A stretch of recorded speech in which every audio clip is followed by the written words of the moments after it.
Good afternoon. I'm Katie Hines, and today we're speaking with the Salvation Army Metropolitan Division's experts on disasters, Major David Dahlberg, Major Enrique Azuaje, and Akia Harper.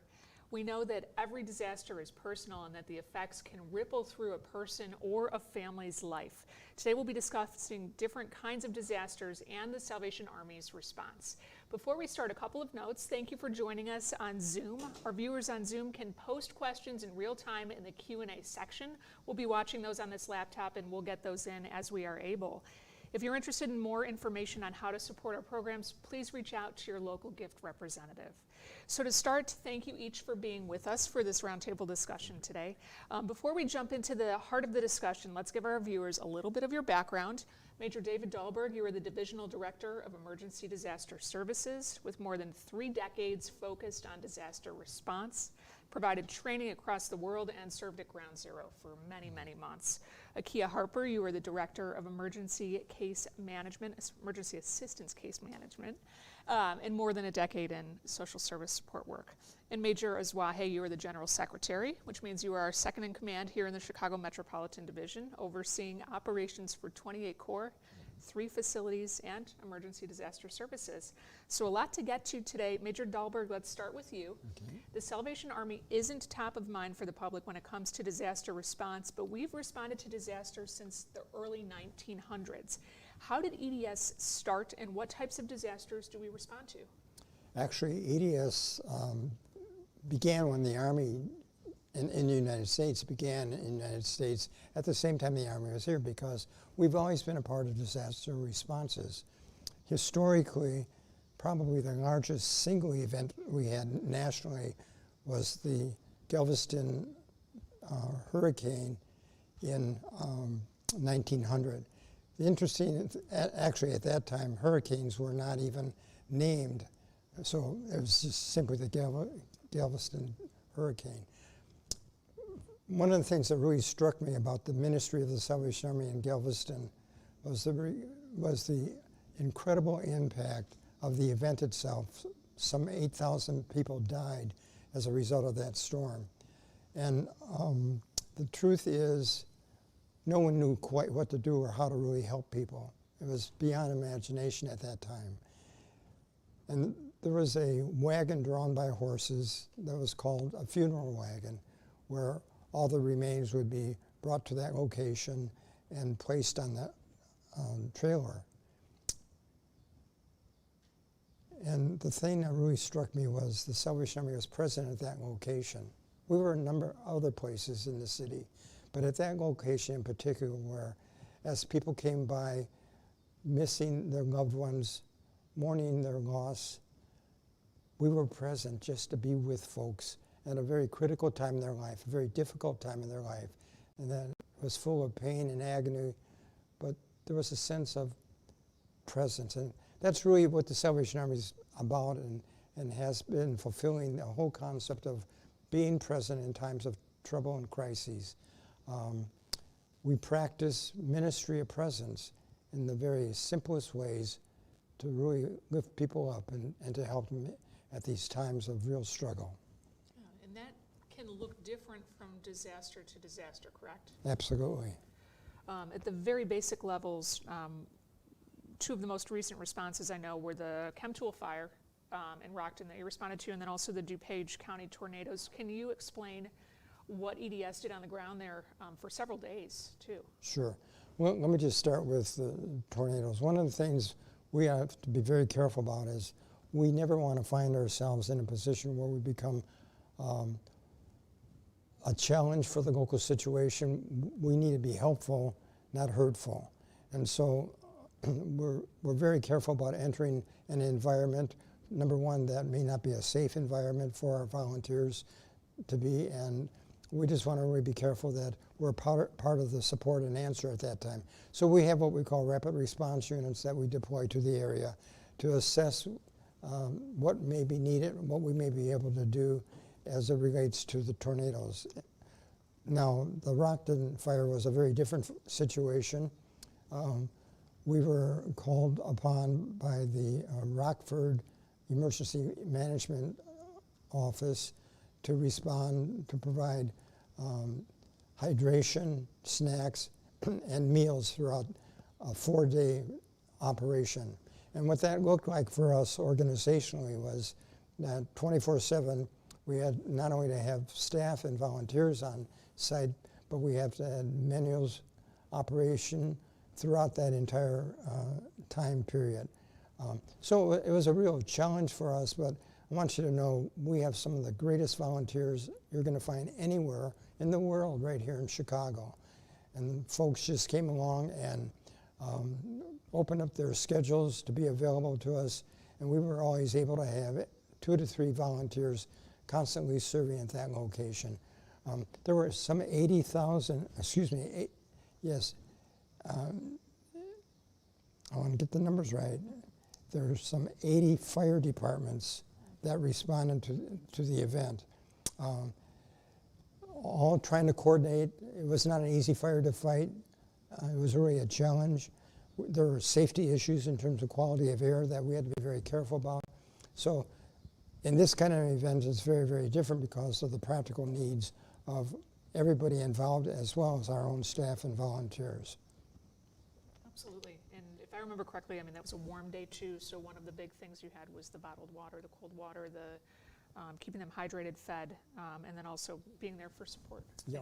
Well, and we provided over 30,000 bottles of water throughout that event, as well as over 12,000 meals were served in that 4-day period. Wow. Well, in IKEA, you know, we say every disaster is personal, but we know that not every disaster is what we might think of as a natural disaster immediately. Can you speak to the other types of events that can have a disastrous impact on an individual or family? Oh, absolutely. Major helps respond when it is a larger crisis and multiple households are impacted. But we know that, you know, some of those disasters happen on a smaller scale. It could be a family fire or a flood happens in the household. Sometimes there's a loss of a family member or some extended medical crisis that happens. And a lot of families, as we all know, are one paycheck away from some sort of personal disaster in their lives. So the Salvation Army tries to be there and help families through those moments of crisis. Well, and I would ask you and Major to jump in on this one. How does the Salvation Army help? You know, emergency assistance is one of the most important tasks in what Salvation Army invests all the resources in order to provide assistance to the victims or survivors, but also to the first responders. That means that emergency assistance becomes one of the most important and crucial plan that we activate when disaster appear. We help those in need with supporting recovery effort, hope, and healing. And that is demand a lot effort and work. But the most important thing is the emergency assistance consists of providing vital resources until the healing is complete. And the varieties of this help is a food assistance, hotel, clothing voucher, on case by case. In this case, Akiya can provide more information about how the case management assistance is activated during the emergency disaster. Maybe you can give more information about that. Absolutely. So our remit is to help families in those short-term crisis moments and also help them and provide some long-term case management. So as Major mentioned, some of the things that we provide could be rent assistance, utility assistance, food pantries operate to provide and help supplement household food budgets. We can also help when there is a medical assistance need. Many times there's clothing that families need to replace. We can help with furniture to help them in that short-term crisis moment. And then we have programs like our Pathway of Hope that offer this longer-term support for families, that we can walk alongside them as they make goals for themselves and help to rebuild that sustainability in their lives. Yeah, and part of the emergency assistance is, this is a system, very dynamic system that start with not just physical resources or financial assistance, but the human assistance. That's the most important thing, that we consider the emergency assistance as a part of the system that will bring relief, restoration to the victims, but also helping the first responder during that time. Absolutely, and you really touched on it. I mean, it might look different for everybody. If someone comes in, we talk about the barriers to self-sufficiency and identifying those in Pathway of Hope. Could you speak to maybe some of the situations that you see that our clients come in with and maybe one thing that has put them into this position? Oh, absolutely. As you mentioned, our families are going through so much, and that was happening before COVID, but especially now. That families are, we're seeing families that are multiple months behind on their rent and utility payments, and they are fearful of being evicted of this home that they've built. And so that is part of how we sit down with those families. We talk through what they've experienced over the last few months that put them in this situation. And at that point, we try to identify different resources, different programs that we can offer as referral, offer as direct assistance, just to try to help that family feel more confident in their situation, and that they have a plan going forward. Absolutely. And just a note again, viewers on Zoom, you can send us questions. If you have questions for either of the majors or Akiya on disasters, we would love to get those in. We'll answer those in real time as we get them.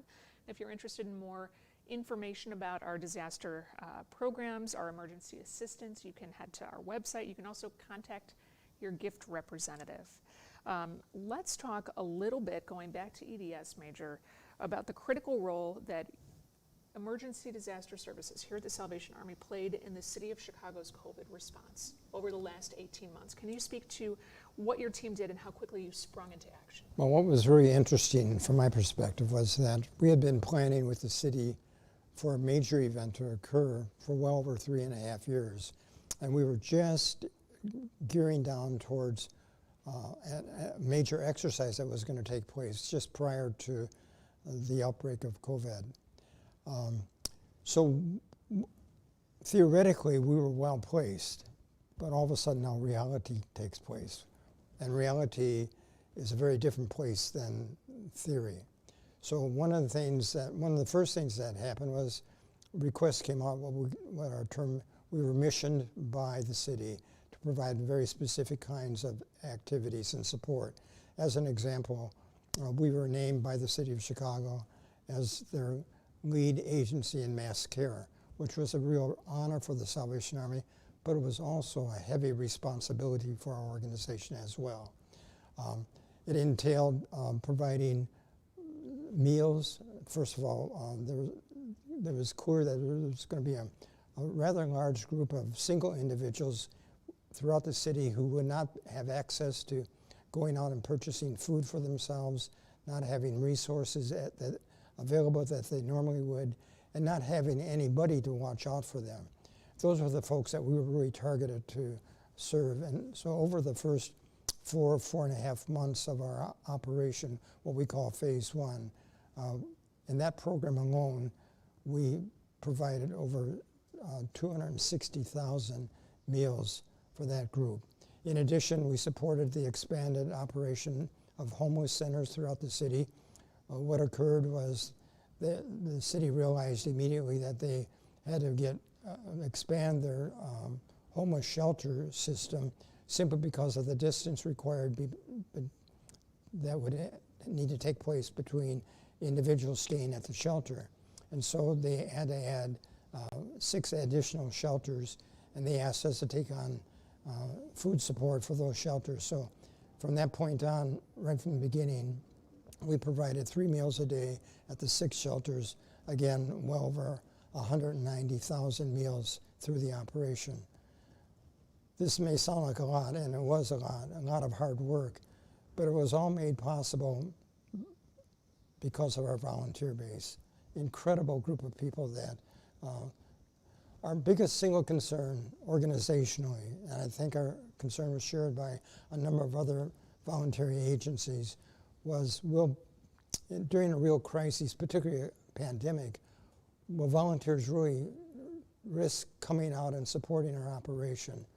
We didn't have an answer to that question immediately, but what we learned very quickly, folks joined us as we had need for additional support, and we had upwardly of 100 people in our facility. We had taken very clear caution to protect everybody that came in and were assigned tasks, but we were very fortunate. We had no known positive situation among any of our volunteers because of the care that we provided and because they were very careful to operate under our auspices and our plans as well. So I think the Salvation Army played a major role in supporting the city of Chicago throughout this entire event. Those volunteers did everything from cooking the food that was served to delivering it. I know that there were also people showing up with donated PPE. I seem to remember that. I mean, they Yes. really made that operation run. Absolutely. It was really exciting to be a part of. We were just really honored to be in the middle of this activity and to see it all come together. And really what it comes back to is that ministry of presence. Even though we did not have a lot of direct contact with folks that we were serving because of the protocols we had to do to protect everybody involved, people would wave from the windows of their apartments just to say thank you for bringing the food to us. So that physical presence was really very, very powerful. And it really is that ministry of presence that matters more than anything. And one need that I recall you recognized during this was the need for support, mental health affected, as people were in isolation during this time, as people were worried about potential job loss, as there was a lot going on. You set up an emotional and spiritual care hotline. Can you speak to that part of it as well? Well, we realized very early on that there would be support needs that material response would never answer. And so we were able to initiate a 800 calling number just for people, just to be able to talk with somebody, to have somebody understand their frustration, their concerns, their fears. If I could identify one single situation that epitomizes what most people were experiencing, it was the unknown that created fear in their life. And just by being able to talk with somebody, oftentimes folks would say, can you pray with us before we go? That was really an honor and privileged moment for our staff and our volunteers who handled this 800 number. It was 24/7 number.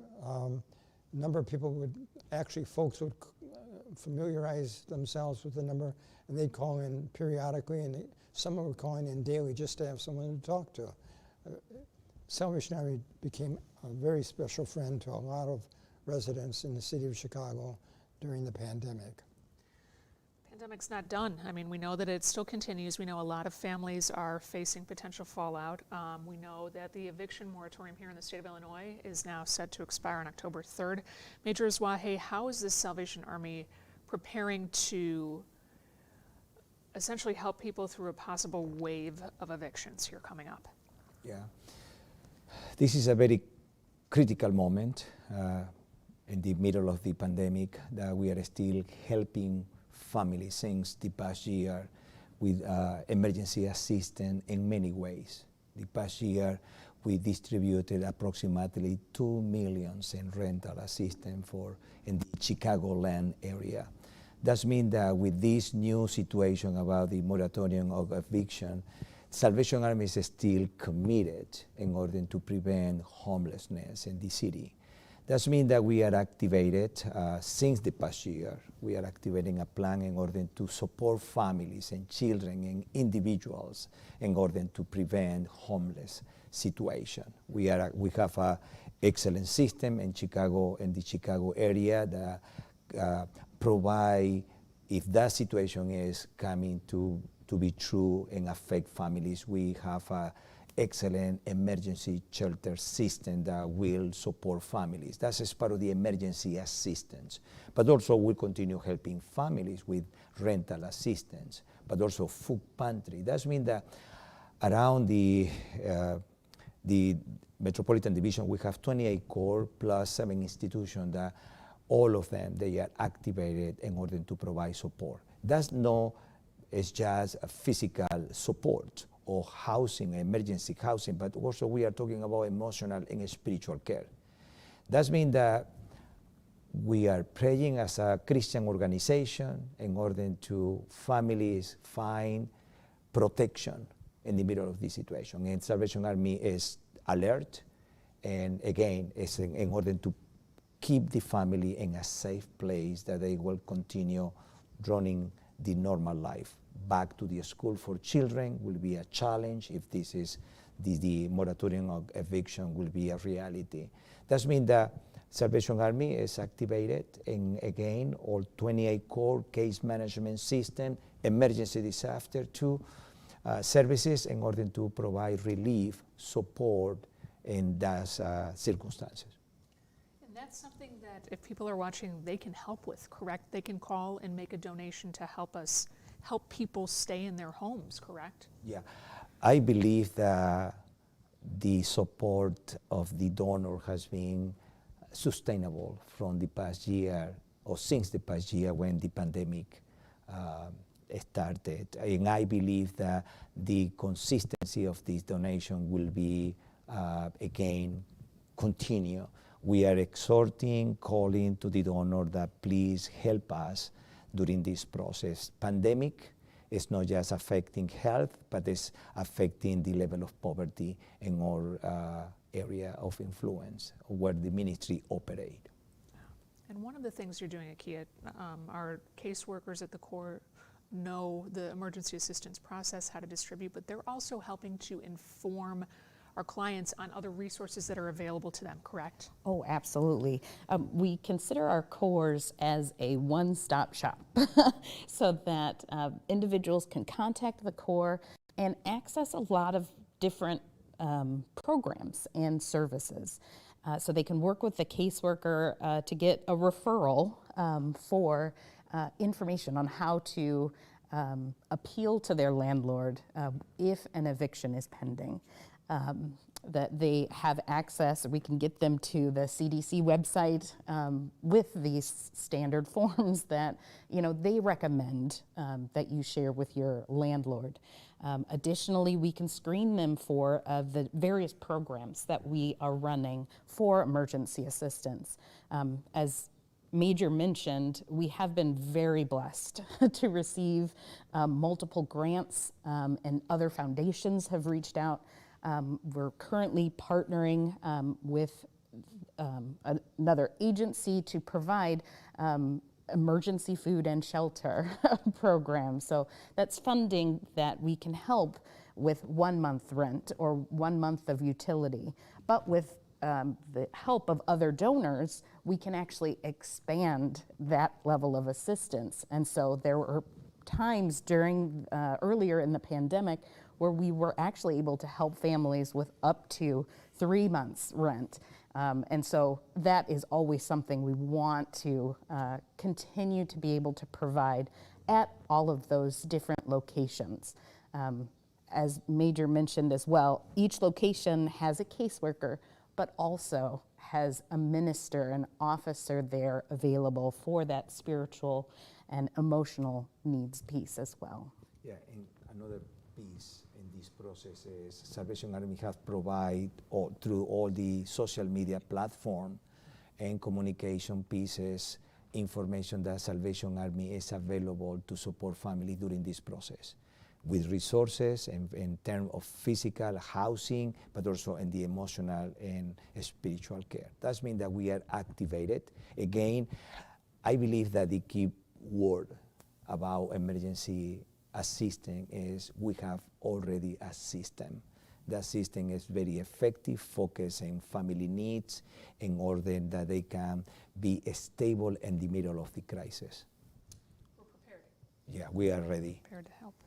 Absolutely. And again, if you have any questions for us on Zoom, please submit those in the Q&A section. And if you're interested in more information, please reach out to your local gift representative. Let's speak a little bit, going back to the 28 core community centers and the programs. You know, one of the things, Akia, that the Salvation Army is really skilled at, and you said, Major, that the systems are in place, adapting. And we could see new needs arise as this pandemic continues. Can you speak to how the staffs are prepared, how your department is working to just be ready for what could be the next crisis? Oh, absolutely. That is part of my job, to make sure that each of our caseworkers is fully aware of different resources and different events that are happening in relation to the COVID-19 pandemic.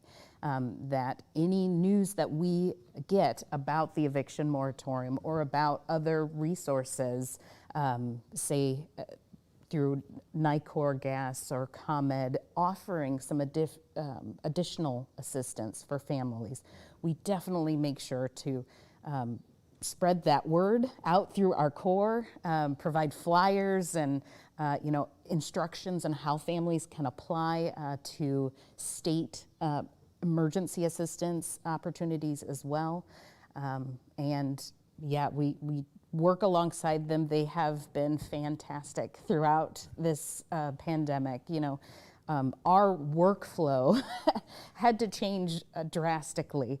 And that is one area in which our caseworkers are phenomenal, that they are flexible and that their entire goal or their mission is aligned with the Salvation Army mission, which is whatever we can do to serve our community, we will do.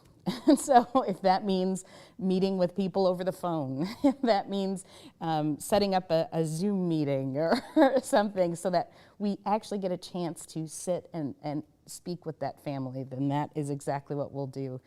We've been happy that we've been able to start to open our facilities again, offer this one-on-one opportunity to sit with a caseworker, and that we're able to expand other opportunities at the core level as well. Absolutely. And we have several questions from the audience. I'm going to get to these right now. Major Dahlberg, pivoting a little bit, we received a question. The audience would like to know about your involvement at Ground Zero. It's on September 11th. We just recognized the 20th anniversary, and what your thoughts are on that kind of 20-year milestone. Well, actually, my wife and I traveled to New York City for the 20th anniversary. Had not been back since the event itself. And it was a very sacred experience for us. I have to be very honest, it was not an easy experience, but very important. In terms of the opportunities to serve and minister, the Salvation Army had an incredible program that was literally developed minute by minute overnight. And it really represented serving at the request of the city of New York, serving all the staff and personnel who served at Ground Zero Medical Examiner's Office and other activities and facilities throughout the city of New York. And literally we served 24/7 for just under 9 months straight without a break. Christmas, Thanksgiving, you name it, the Salvation Army was there providing meal service, hydration, but more importantly than even those tangible needs that were very important, that ministry of presence once again was very, very powerful.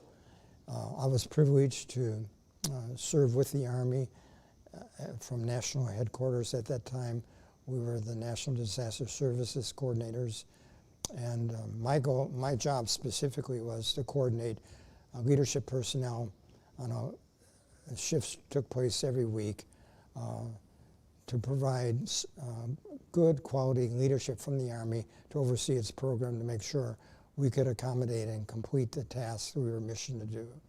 And it was really an incredibly powerful situation. Well over 3 million meals were served throughout that operation. But again, it's far more than just a meal.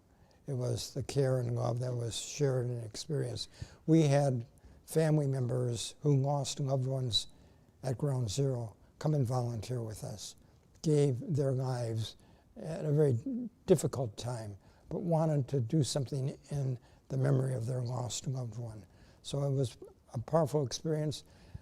I can honestly say it's an experience that will live on in my life as long as I live. Can you tell us too about the restaurant revitalization program? Sure, be happy to do that.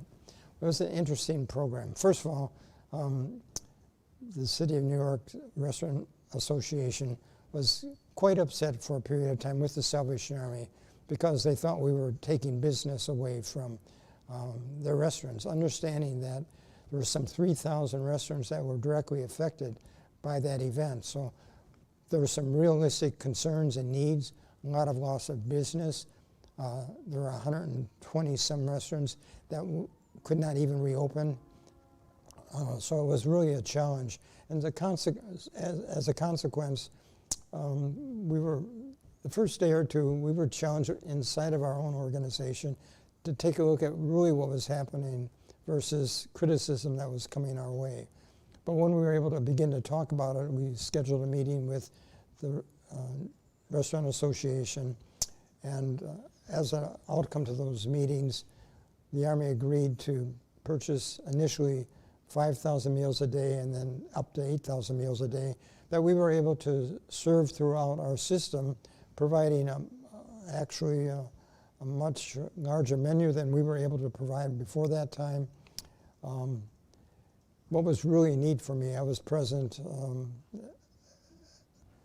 during the last week at Ground Zero when the Restaurant Association came, and for over an hour and a half, some 80 restaurants took time to acknowledge the Salvation Army and the fact that we actually saved their business that would have gone under because they just didn't have the patronage that they needed to keep open.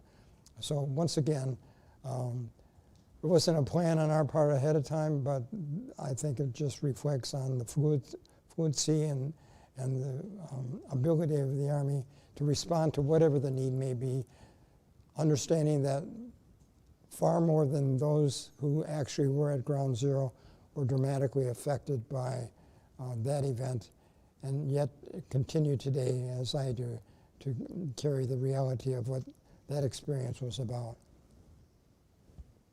And emergency disaster services and social services certainly go hand in hand. You do not operate in silos. Can you speak to how EDS works with emergency assistance? Oh, I'd love to. The reality is we're one Army. And I can honestly say here in Chicago, we not only practice that, but we live that. And IKEA and her staff have been incredible in terms of supporting.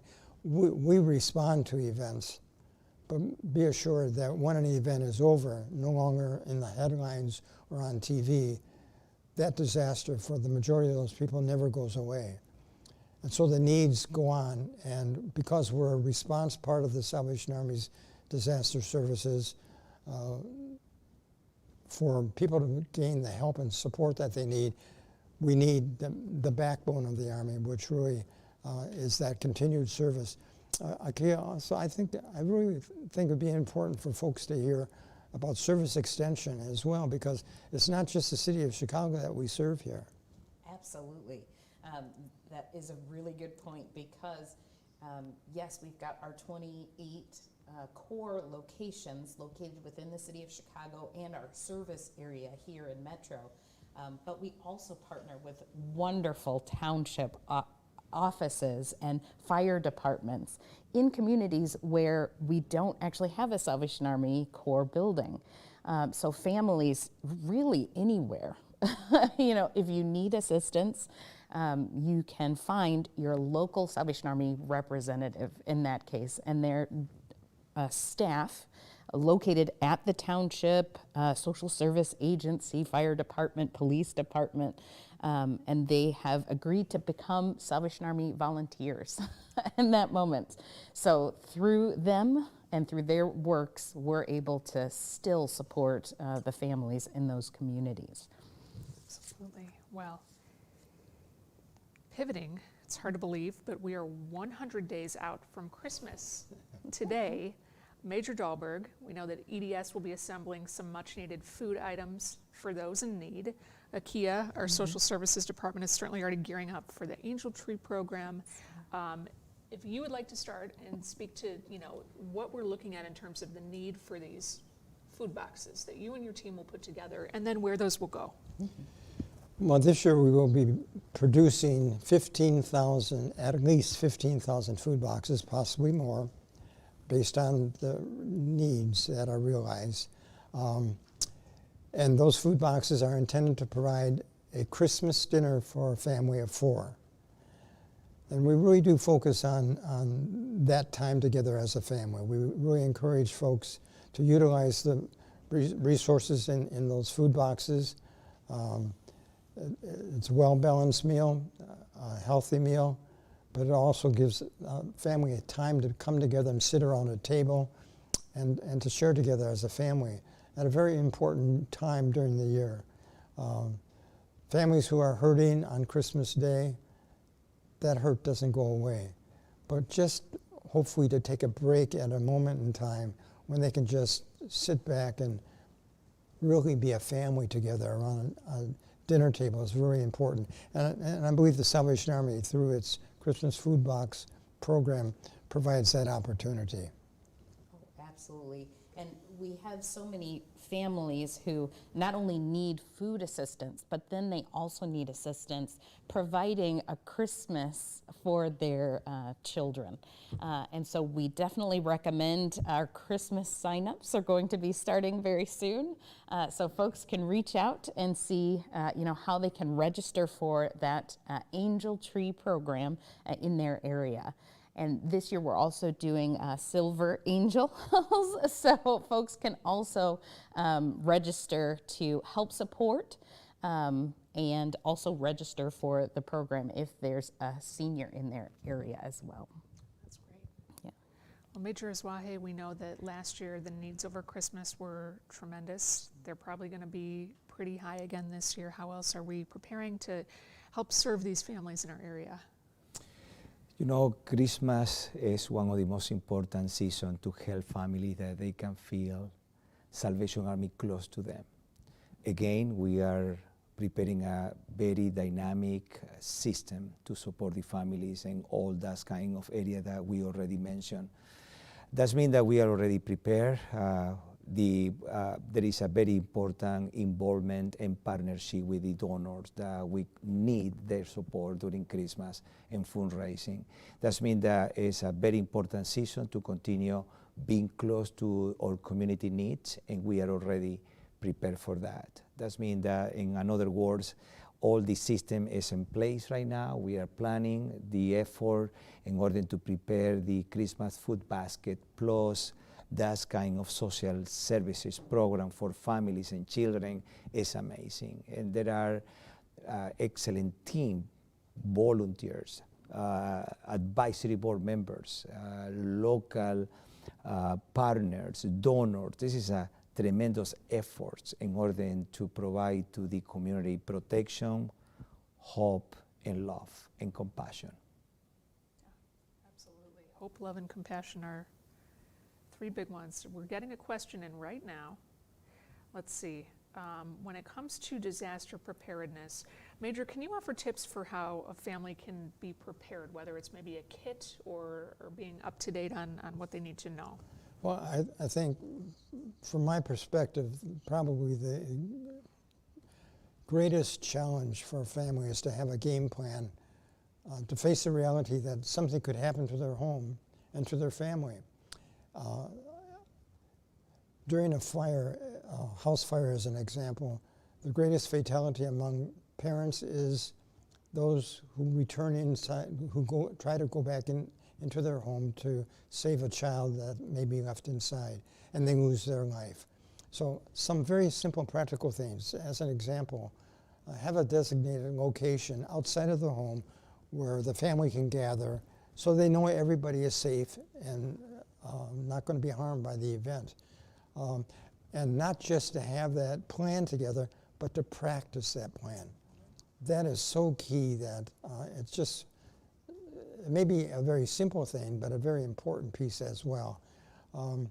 And be cognizant of the age groups of children in terms of what they hear and what they see, to try and minimize any concerns that kids bring to the table, so to speak. Just making sure that you're looking out for each other as a family and that you have a solid plan that can be realistically practiced on a consistent basis. And we have someone interested. How can I become a volunteer at EDS? Oh, that's a great question. Yeah. Come on over. Yeah. All you need to do is just, if you let us know of your interest, if you send us a communication or give us a call, we will be ready to engage you. We have a great volunteer coordinator for our EDS program who really immediately responds to any inquiries that we have. He really takes time to understand who you are, what your interests are, what you'd like to, areas that you might want to be a part of contributing. For instance, we do a lot of major food preparation around these events, obviously. Some folks love to prepare food. We're not going to put you in another part of our operation when we know that you're good at that gift, if that's something you'd like to do. So we really evaluate your skills, your capabilities, and most importantly, your interests. We want you to do something that you're really interested in doing. What is really neat, and let me just simply say up front, as a volunteer, you will find a reward that very few people really understand, and that is by doing for others what comes your way in terms of satisfaction and fulfillment, and being a part of that idea of ministry of presence is so rewarding. It's just an exciting piece. So you let us know of your interest, and I promise you we have a place already for you. Speaking of volunteers, we will need bell ringers. We will need other people to help with Christmas efforts. Can you speak to some of those needs too? Again, I want to reinforce that we are working in a system that transforms people's life. That means that all people that want to be part of that transformation process are welcome. Volunteers, donors. We have the Angel Tree donors or another donor that they are providing funding to the Army. They are part of the transformational process. They are invited. They have 28 corps plus 7 institutions in Metropolitan Division that they can approach to us coming, and they, of course, they will start for a process to apply for volunteer work, but they are more than welcome. Without volunteers, it's impossible that Salvation Army can accomplish the mission successfully. That means that we invite in this time that all people, bell ringers, they are part of the task force. They are not just raising money in a corner. They are part, they are helping, for each dollar that we are raising in Christmas, 85 cents are going directly to social services program. This is very important to know the social investment that we are doing. That means that it's tremendous effort. Christmas is a beautiful time for giving, not just money, but giving effort and support. And that's we are expecting to have in this year, specifically when the pandemic is affecting more families, more volunteers. Without volunteers, it's impossible that we can accomplish our mission. Absolutely, and you spoke to the efficiency of those donations. Also, the Red Kettle dollars stay in that area. So if someone donates, they're helping their neighbors. Yes, that is absolutely the accountability and stewardship system in the Army is very diligent in order to invest in families in our communities. That means that all the money that we will raise in Chicago will stay here, transforming people's life. Absolutely. Well, and if someone wants to volunteer, you can also reach out to your gift representative. They will connect you with our volunteer team here at Divisional Headquarters, Susie and Amber, who can connect you to a location that's convenient for you. If you have a specific program that you want to be involved in, maybe it's after-school programming or something else that you particularly want to help with, they can get you to the right person, the right location. We'll put out a call for any more questions that we have here ahead of our time wrapping up. If you want, submit them over Zoom, Q&A for our experts. Anything else to add that we didn't touch on that you want to tell our donors and supporters today? In the meantime. Well, I guess I would like to. Sure. It's something I don't share often, but I often get a question from folks, how come you're involved in EDS services? And it goes back into my officer career very early on as a young lieutenant up in Crookston, Minnesota, small community 90 miles from the Canadian border. And it was a Saturday night. I heard the sirens go off in town. The volunteer fire department responded. There was a vehicle accident where a car went off the bridge into a river. And unfortunately, 4 teens that were out partying lost their lives that night. And for 2.5, 3 days, they searched for their bodies. As a young Salvation Army officer, I didn't know what to do. So I simply got some coffee together, some donuts, some sandwiches, and put them in the back of what was then known as a station wagon, and went to the scene. And I found first responders there huddling together as they were trying to do their search and work so diligently. And I simply, for hours thereafter, provided some nourishment and some hydration to folks who were giving their very best. I wasn't sure at the time if that made any real difference until a couple weeks after the funerals. I got a note from one of the moms, and she said to me, "Lieutenant Dahlberg, thank you for being there for us when we couldn't be there. What you gave our family will be something that will be a part of us forever." That defined my life in terms of my calling to serve, particularly in this field of horrendous disaster activity with pain, suffering, sorrow, that I would have the opportunity, the privilege to be present and to be able to share in people's lives at the most difficult day of their life. And what an honor it's been. Another part is that Salvation Army is taking high responsibility in order to protect our volunteers if they are part, providing the personal protection equipment and also a safe place. That means that people, they have the opportunity to do a remarkable work. Sometimes we are paralyzed contemplating the crisis. The only way to overcome crisis is be part of that crisis, helping others. And all of us have a personal story. My story or my testimony in the Army is I met the Army during Christmas. And like the founder, William Booth said, I found my destiny together with my family, helping.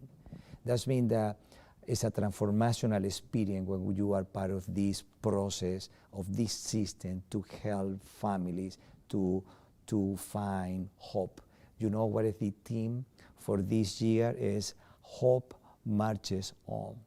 This is a beautiful theme in what all people, they are welcome without any kind of restriction or religious. All people are coming because we are a family to help families.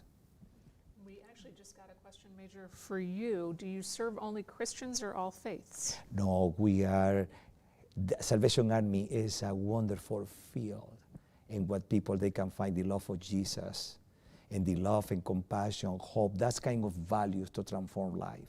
We are open to receive all people with different belief and religious thinking in order to be part of this army. The only thing in common that we have with all organizations with different thoughts and belief is that we have the common goal is helping families. And all Salvation Army historically has been part of many organizations. During the emergency disaster, Major Dalbert knows that we are working in a team environment with different organizations, and we are very respectful to accept and to work together with one goal, bring relief and hope and compassion to the families. Absolutely. Akia, Major Izwahe, Major Dahlberg, thank you so much for your time today. And thank you for everyone for joining us on Zoom. If you need any more information or want to help, please reach out to your gift representative.